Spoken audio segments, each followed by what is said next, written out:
Le FRAC, il n'est pas tout seul. C'est un réseau, les FRAC. Dans chaque région, il y a un FRAC. Et il y en avait 23, maintenant il y en aura peut-être un peu moins, malheureusement, mais ils seront peut-être plus importants. Et leur mission, c'est de constituer une collection d'art contemporain international et de diffuser cette collection. La feuille de route, c'était confier la responsabilité d'une exposition à Vera Coste, qui n'en a pas encore fait dans ces conditions-là, on va dire, pour avoir un regard sur la collection qui est un peu différent de ce qu'on pourrait avoir d'une personne qui connaîtrait la collection de très très près. Elle est arrivée avec un regard neuf sur la collection. Il n'y a pas de thématique au sens propre, mais ce sont des œuvres qui globalement interrogent l'individu, c'est la manière dont il perçoit le monde, voilà, les représentations qu'on se fait du monde, comment est-ce que la pensée prend forme. Voilà, c'est vraiment centré sur l'individu et son parcours dans la vie. J'ai choisi avec mon regard d'artiste.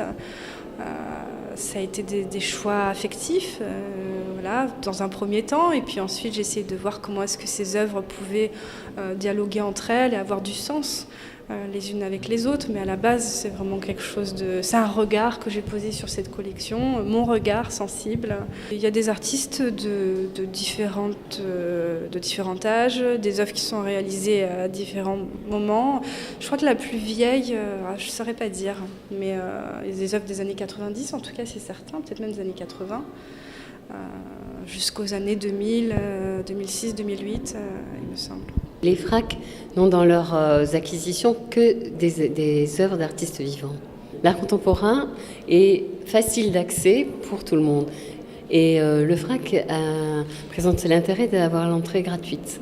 Donc tout le monde peut venir regarder des œuvres, éprouver l'impression que leur procurent ces œuvres. Et ils sont accompagnés aussi d'un document d'aide à la visite qui ne les laisse pas tout seuls et qui leur donne des guides. Donc non, on ne cible pas un public particulier. Les gens ont l'air intéressés, ils sont touchés par l'exposition et les œuvres qu'elle propose. Oui. J'y travaille véritablement depuis. Voilà, on me l'a dit au mois d'août, et moi j'ai vraiment j'y ai pensé, mais j'ai vraiment commencé à travailler depuis le mois d'octobre, on va dire. Puis ça s'est intensifié avec la date qui approchait.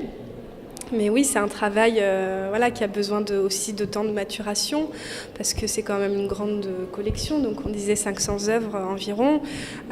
Il faut toutes les passer en revue, on ne peut pas en laisser une de côté au risque de la rater. Enfin, il faut toutes les étudier, toutes voir ce qu'elles proposent et comment est-ce qu'elles peuvent nous toucher. Et donc c'est un grand travail, oui.